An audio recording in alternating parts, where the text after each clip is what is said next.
Hey guys, Crozo here, back with another video for you. Today's is going to be going over Mythic Ulgrax, just my commentary and some tips and tricks on how to hopefully play this fight better. Now, this is a bit late into the tier, but hopefully you can learn something. So, let me go ahead and talk about the talents real quick. The talents I use for this fight are just the generic Affliction single target Soul Harvester talents. You'll want to use these on like the first 4 bosses in Mythic, and pretty much every single boss in Heroic, just these normal standard single target talents. I'll have it linked in the description where you can copy these talents to your game. And one more thing I want to go over. This is my alt Warlock, not my main. You'll see here the name is not Crozo, it's Orange Soda. My alt Warlock has different gear than my main. Namely, the trinkets are different. I don't have Spymaster's Web. I have Mad Queen's Mandate, and I have the Haste Candlestick Trinket from Delves. So not the exact same setup I have normally, but it'll be nice because many of you also don't have Spymaster's Web, so I can kind of show you how to play without this trinket. But I'll make a note too on how to use Spymaster's Web in the video. Alright, so for Mythic Ulgrax, when you fight the boss, tanks generally tank the boss on the edge. You have the marker here. And when you get the AoE soak mechanic, you go to the middle. So before the fight, you just want to drop your gateway from the area your tank is in to the middle. I have my gateway here, so that way if the tank is holding the boss on Skull, when you have the pull-in mechanic, the gateway is outside of the boss's one-shot radius circle. That's the reason I have it here. This is a pug. It's not a coordinated guild group. So you'll see the tanks kind of tank the boss on the gateway, but like, it's good enough to help get through. 2, 1. And this is a pug, so if you see some mistakes, that's just how it goes. So I'll just go ahead, do my normal DPS rotation on pull. You'll see I'm a Tauren. I accidentally used my Tauren racial for some reason there. So the boss, how your cooldowns are going to work is that you're going to blow all your cooldowns on pull. And then at about 2 minutes, the boss will be in his intermission phase. So when your cooldowns come back up, the adds will be up, and you can use your cooldowns on the adds. And then the next time your cooldowns will come up, at about 4 minutes-ish, you can use them on the adds again as well. Get some more damage out. You'll see here on Mythic that the pull is really fast, right? And the boss is, let me go back, sorry. The boss is on my gateway. If you have the gateway control shard, right, this item, you can press that from over here, and you can take the gateway without getting one shot by the circle. So having that item is really important, having it keybound. Yeah, normally the tank holds the boss a bit closer to the wall over there, but I'm not sure why we got them over here. Now, I'm going to go ahead and start walking my way over to the middle. Normally, in Mythic, you're going to have 2 of those pull-ins before the phase ends. And your raid will just be divided into 2 groups. Group 1 soaking, Group 2 soaking. I knew I was soaking the second one, so I didn't want to stay near the middle, so I was out of the way. Alright, 2 things I want to say here. I'm soaking now. What you can do as a Warlock is you have your gateway and your demonic circle. If you put your demonic circle closer to the middle, you can take the gateway and your demonic circle, and you can just keep casting the entire time. You don't lose any uptime by turning around to run, but you'll see that I keep my gateway, my demonic circle on the front side of this, not the back side, and I'm standing on the front side. So when I get pulled in from my gateway, from my demonic circle, and just this first pull, I'm too close to the boss. So in this phase, lose the half a second uptime it takes to run to the back. And then from the back, you'll have plenty of time to keep DPSing, and you will not need to run away. But I get greedy here. I'll take the gateway, and the demonic circle. And I might have been able to live there without turning around to run. You saw how close it was, I didn't want to risk it. Okay, then we're going to go into the intermission. I'm just trying to blow some soul shards. You want to make sure you don't get knocked into webs like these people. If you're just trying to parse only, these webs don't count for your parses. But if it's your guild run and you gotta kill the boss, then you're gonna want to help kill those. You can drain some of them to get an extra shard as well. This phase, I'm just gonna agony the ads as they come, and then I'll start doing Seed of Corruption as well. I want to try and DPS as many ads as possible. The problem with some groups though is that, like this group here, we have 3 DK DPS, 2 Fury Warriors, 2 Ret Pallies, right? And we have an Enhanced Shaman. All of this instant AoE burst that doesn't need setup. They just go crazy. Maybe DK needs setup, but they just go crazy on the ads, right? And these ads spawn 2, 3, 4 at a time. So by the time the next wave of ads comes in, the wave that's already there is already half HP. And when you're trying to dot all of these, it's really difficult to get dots on every single ad, right? You just have to find the right time to just go ahead and send your cooldowns. So here, I've got Agony on quite a few. I'm casting Seed of Corruption now. My Soul Rat and Singularity will be off cooldown soon. So what I'll do is I'll Seed of Corruption soon and just hit as many as possible. Soul Rat, Singularity, and just blow my cooldowns, hitting as many ads as possible. Because if I wait too long, I'm just not going to get any damage off. And you'll see I sent 2 Seed of Corruptions there to make sure I got Agony on everything. In Corruption.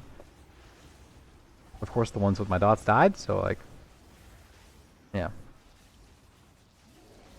I should have put Unstable Affliction on an ad earlier, and I didn't. So I could have generated more soul shards, but that's the general idea. And now I'm just going to run these feeds into the boss. You really do not want to get webbed here. Getting webbed here is like death sentence. Luckily though, we have the melees like the Rets and DKs I was saying, and they love to cleave anything. You'll see here I stopped moving. The boss, he's got 84 energy. You know, when he gets to 100, this phase ends. In Mythic, these food, I believe they give 4 energy each. So we're getting pretty close to filling up the energy bar. I see these guys who are webbed. People who are webbed most likely have the meat on them. So when these get broken, they're going to feed the boss. And I saw people running back here to grab the meat, and they were running over. So if I run all the way to the meat, it's already going to be picked up by the time I get there, because he needs just like 4 more, right? So I figure that it's easier for me to just stand here and just start applying my dots. So that way, when he can take damage, I can do damage.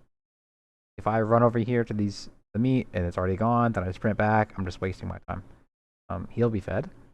If he's at like 60, you know, or 55, 54 or whatever, go get more meat and help your group. But he's like 4 away, and these people already have the meat for sure.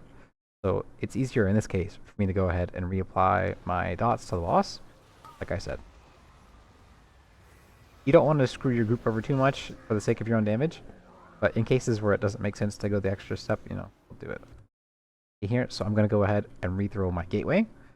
I want to make sure I'm back pretty far, but you'll see that I'm looking to where I'm dropping the gateway as well. You don't want to drop the gateway under the boss's feet, right? Because when people get pulled in and they want to click the gateway, if the boss is directly on top of it, they'll get hit. You need to make sure you don't throw it at max range if you don't have enough space. You know what I mean? Watch the space and move it closer. It's a short gate, but last time the tanks pulled the boss on top of it, and it was stressing me out. So I want to make sure we definitely have room. And I'm just standing really far away. As Warlock, we're pretty tanky, and the healers can heal me from a distance. I want to make sure that there's no chance a web gets popped on me at all. These webs, you walk near them. If someone else pops it and you're kind of nearby, it'll tag you as well. Also, if I'm out here in the middle of the nowhere, and I get the AoE web cleanse poison, I can choose the important webs to clear on the back by the gateway. You'll see there's the first soak. I'm not proud of the first soak, so I'll just walk up, guessing. And the gateway's in a great spot. See, the tanks don't have the boss on top of it right now. I haven't moved my demonic circle yet, but I'm moving back here by the gateway.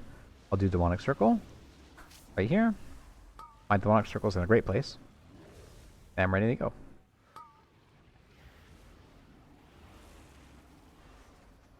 Here we got the poison cleanses going out.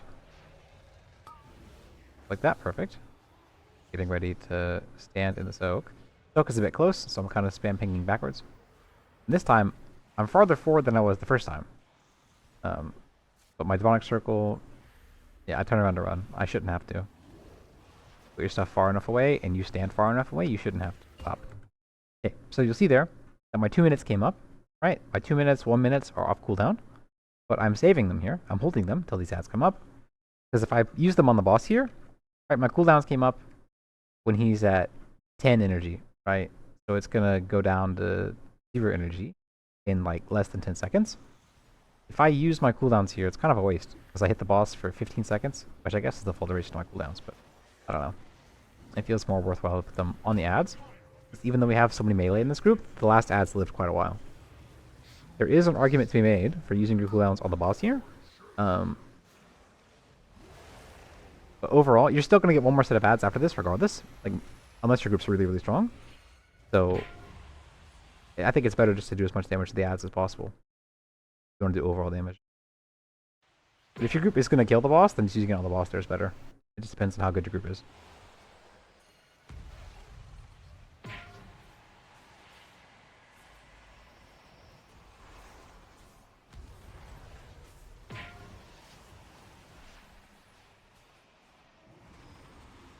I want to note too that I didn't make a note about Spy Master's Web yet. If you have Spy Master's Web, you know, this is the time you'd want to use it. Not the first time your cooldowns are back up, but the second time here. Having my cooldowns be used here would be nice, because your Spy Master's Web is at max stacks, for sure, and your potion comes back up. You have your cooldowns, the ads are stacked. This is where you'll get the most value out of your Spy Master's Web.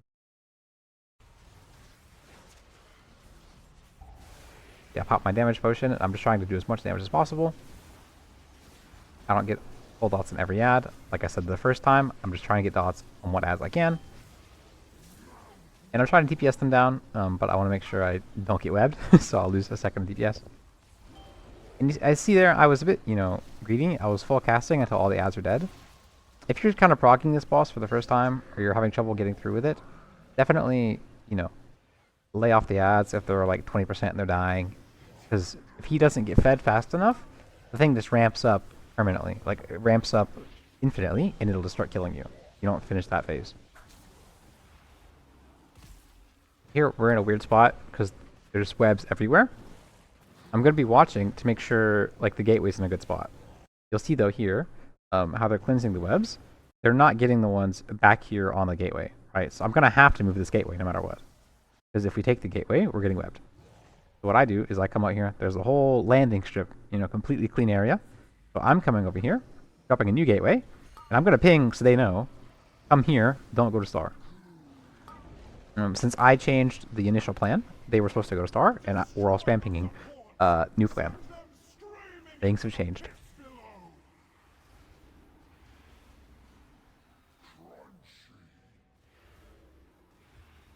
I'm just making sure my dots don't fall off. Back to normal DPSing. I should drop my new gateway here. And I'm hoping that they cleanse the webs in the correct place, because I moved the gateway once. It'd be awkward to move it a second time.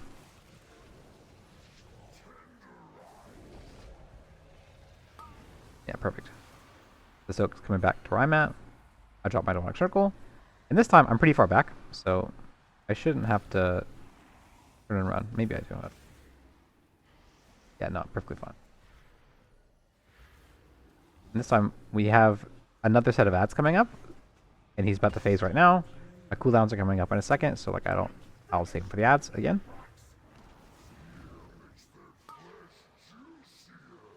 People were consistently getting knocked into the webs too. I found that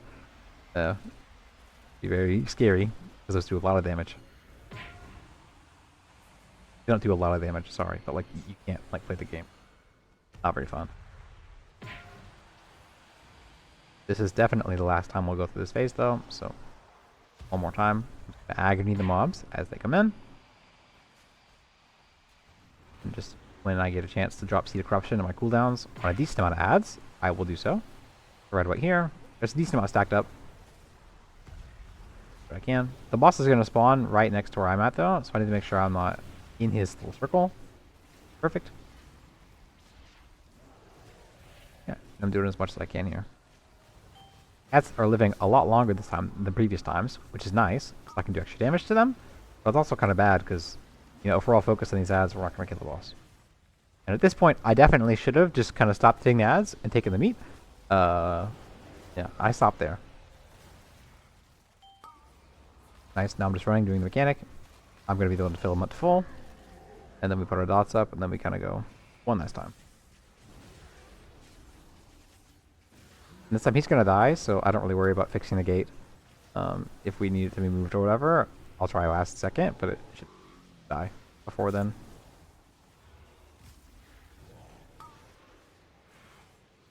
At least that's my thought. So I just kind of cleanse one horrible poison cleanse. Luckily, it wasn't important for me to move the gateway to a different spot. Yeah, we kill it, no problem. That's a pug kill. I think we one-shot it. Maybe two-shot it, I'm not sure. There's a few more things I want to say real quick. So right here at the end, I went ahead and used my Mad Queen's Mandate trinket. How your cooldowns work is when you put Soul Rot Singularity, have Dark Glare or whatever. As Soul Harvester, when you use Soul Rot, your next 3 Raptures increase the duration of your Soul Rot by 6 seconds. And then Dark Glare increases the duration by 8 seconds. That and Phantom Singularity in your other dots. So Phantom Singularity lasts long enough to use your cooldowns and use one trinket. If you have Spy Master's Web, or this Candle trinket, or some other on-use trinket to use with your cooldowns. Compress that with all your cooldowns immediately. And then at the end of your cooldowns, when your Phantom Singularity and Soul Rot are going to wear off, you can use your Mad Queen's Mandate trinket as well. And Mad Queen's Mandate is important to use before your Phantom Singularity falls off, because of the talent we use, Infirmity, one here. Mobs who are affected by your Phantom Singularity take 10% increased damage, right? That's huge.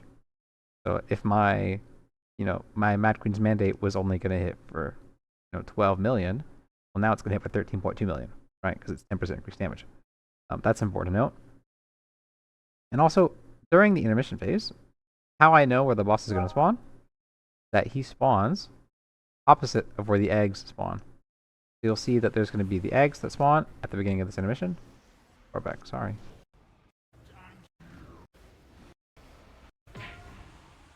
Let me give you an angle of them. So you see there's the eggs over here, right, where the ads are spawning. The boss will always spawn the exact opposite of where these eggs are. The eggs are kind of on this line here, this corner. So that's why he's going to spawn over here in this area. And the general strat for this fight too is that you just kind of stand where the boss will spawn after the intermission. Let the ads come to you, so it's easy to run the meat to him. I'm sure when you get into a group, they'll probably tell you where to go, but that's the reason why we stand over here and wait for him. Yeah, that's going to be my video for this boss. Hopefully that helped you. And if you have any questions or anything else you want to say, please leave it in the comments. Thanks, and see you next time.